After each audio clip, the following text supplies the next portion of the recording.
Face à la maladie de Mpox et des autres urgences, la République démocratique du Congo n'est pas seule. Elle bénéficie du soutien de l'Organisation mondiale de la santé et des autres organisations internationales. Le ministre de la Santé, Roger Kamba, l'a dit.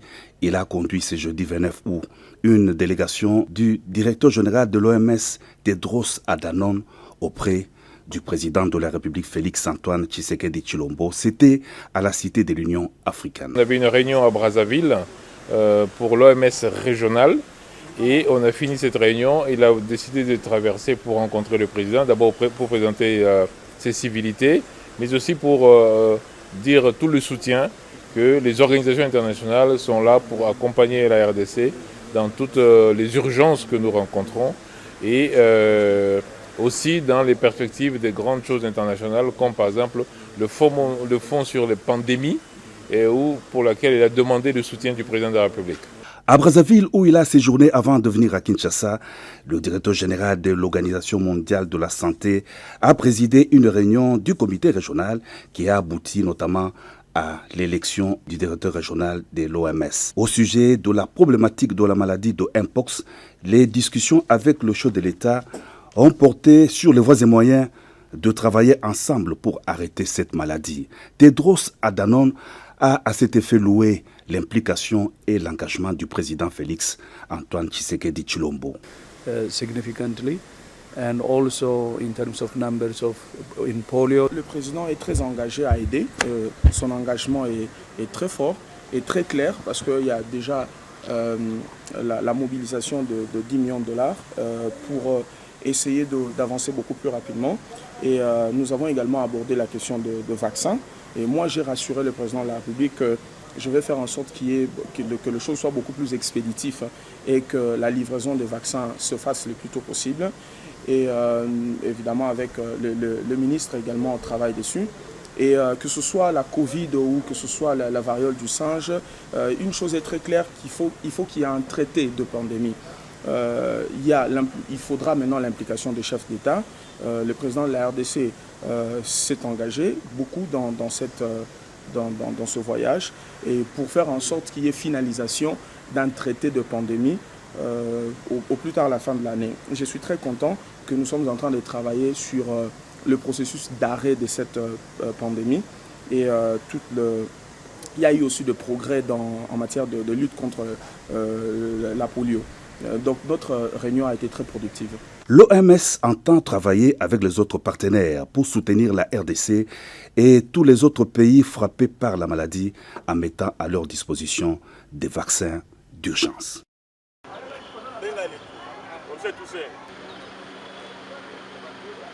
Allez,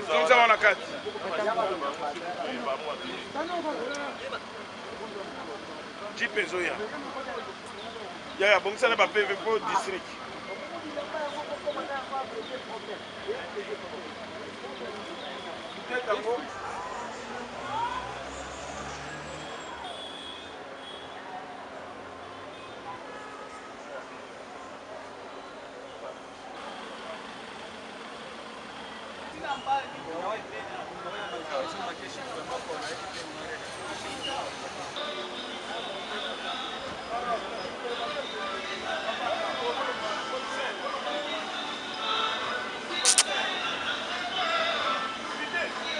Oye, Bayawa, Bayawa.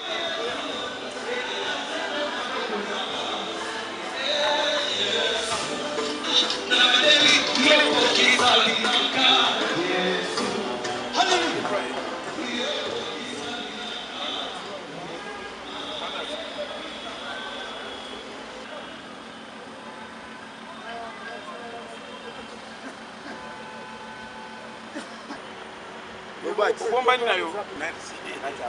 Atamani. Weli Bali. Tente. Oh, Massa. Ouais. Maintenant, il tient. Attends, on a yat.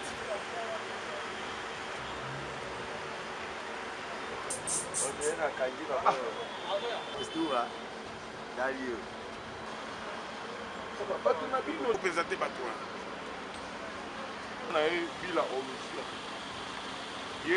première fois tokangi mama na lobi o azo voyager azo kende misili ya poto otiki ye o aza mwana classe zokande lokuta ya mibale mema ya misatu bake okanga ye akoti na kati ya mal oyo kombo na ye omission bila ye wana abatami na kati ya mal de façon ke bamona ye te oyo kitwa api ye kitwa ye oyo azosala terrain partout 518 et 512 écrit 512 ye azosala terrain na baumbu entre okapi par-ci par-là ozwi kambalala oyo ye na sangamamba donc pense ya sangamamba wana ye nde azosala terrain président ya sangamamba aza na ekiri na ye ekiri na babenga soki américain soki nini alingi kodévoile réseau na ye te motema donc bango batelefone bani par-ci par-là oyo komona ye bido madimba bido azali élément dangereux ya baumbu dernièrement akenda kobundisa bapolisier ya banke oyo eza awa nani na wenze awa akendaki soki ambuye bango so benga basala opération toyebi te nde babetaki ye bamaîtrise yale bayeli biso ye parmi bana oyo nyonso to ya malamu aza te bango nyonso baza baélément dangereux mokondi message nini opesi na population na oyo ya delvo par rapport a kokanga baélément boye na baoyo batikali okokomisa yango message nini tozosenga na population ya delvo baede biso surtout bajeune baede biso badénonce bakulu na nyonso tu oyo baza na delvo bapesa biso bapise de façon ke tokanga bango tosisa bango na delvo bakoma kimia po bakoma kose plaindre à tout moment 22h moye bazonga na ndako eza te bapeti wana bakoma kokale bango par-ci par-là lokola mikolo toza kolanda bango tozotrake bango à tout moment alors baede biso delvo ekende kimia ya libela de façon ke bakonzi baloba lisusu te lokola ye moko conseil provincial alobaki alingi okakulu na lisusu te donc tozokontinue mosala tokokontinue kotrake bango ntina soki moto ezopela na bataille ya delvo donc toloba mbabula awa na delvo donc ezalaka toujours kopela mbabula ezokontinue toujours kopela esili te tozokontinue lelo ti semaine prochaine bamona lo mosusu tokokanga tokoexpédie bango na kili donc bamisu bautai déjà kokende prison bango mpe bazolanda oyo mpe bakoya nsima tokoexpédie bango kaka tokolemba bango te merci beaucoup. Ah, ndeko mbote. Mbote papa. Par rapport à capitaine Babula on a delvo wana musala za sama. Capitaine Babula la PC pena lokumu asa la pena ki poste na ye. Tolembi bango nde ba bonga ko mona tana machombo no boye babotoli. Ba mona nini boye babotoli donc. Tokoma ya mo na ko tambula tokomo banga pona bango pe tolembi. Ba kende pe ba vivre dans les sommes ya prison. Pona bango pena nde tolembi donc la commissaire la police na biso mo konzimba bola pena asa la vraiment musala. Mana na technicien na aluka mbongo bango balingo yekula bulo te ka kobotola babena bango ya ngwana bakende siko basibi bokondimba bola félicitations merci.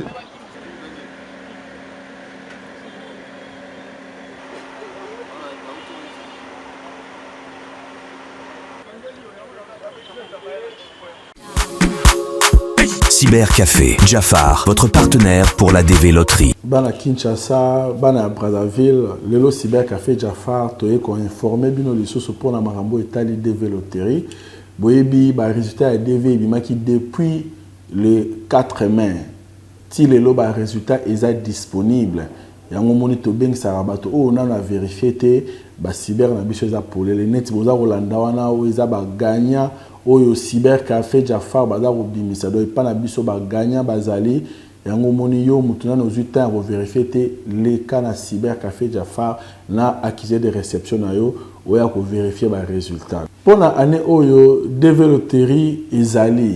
Loterie zo banda le 3 octobre donc bo mitungisa mate mutunu surtout o azana besoin obeta DV bozala calme à partir ya le 3 octobre DV Loterie ezo banda na ba Cybercafé na biso nyonso. Toyoki makama ba préenregistrement o ba cyber mususu bazali ko sala yango moni tokoke bisabino na likambo ya préenregistrement. Na mambo DV tant que site komina no disponible te toza na likambo ko sala te. Donc soki motalobi na yo préenregistrement wana eza kaka lokuta ou bien kimoyibi.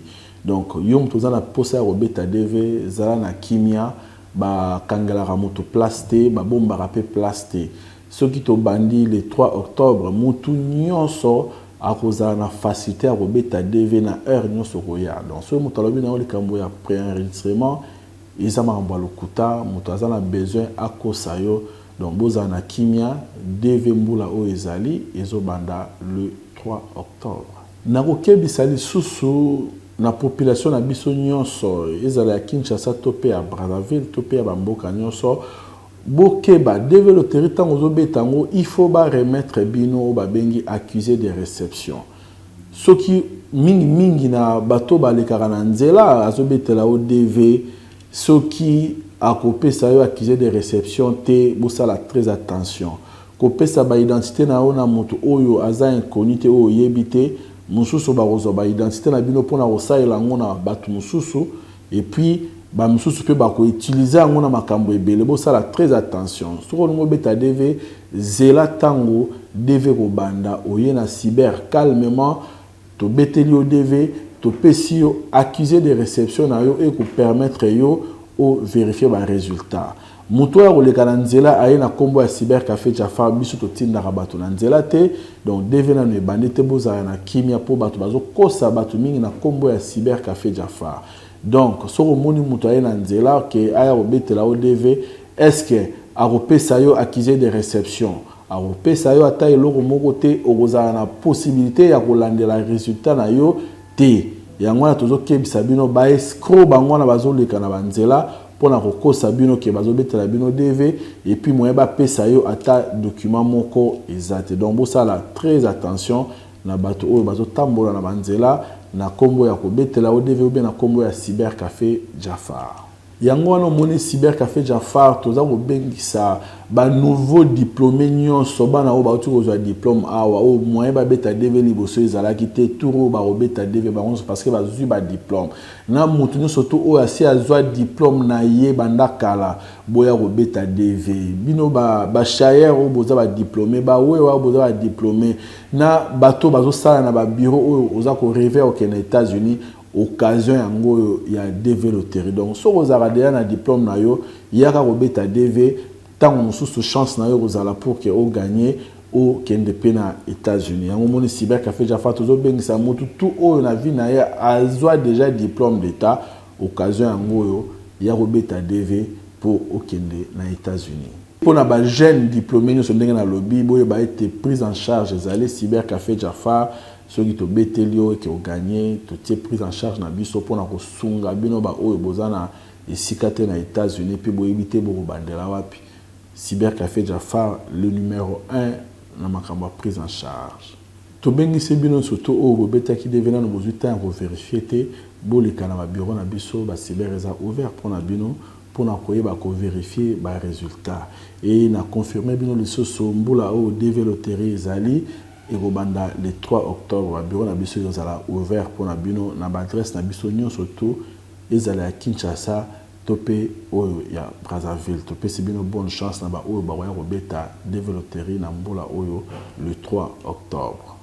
Votre partenaire pour la DV loterie. Likambo ya kuluna oyo pena opération Panthère Noire ezali kosila te awa na commune Ntsela avec colonel Wilika Bondo oyo azali kotika te yena likambo ya bakuluna bakoyokana te tiozo mona ba jeno bakangi bango boy bango musana bango kobotola bat bachombo kutu ndenza wana bautai kobotola mutu chombo pena biloko mususu nde esalaki ke afundaki bango na la polisi ya watango bandeko ya la police oyo ezali kokumbama na colonel Wilika Bondo elongo na ba elema na ye bayokaki bongo bakitaki na terrain pe bakangi ba jeune oyo bozali komona ezalaki deux fois te tango caméra na biso komaki wana batuni bango yorandi baza kotata bana. Hein? Non, pas sur PTT.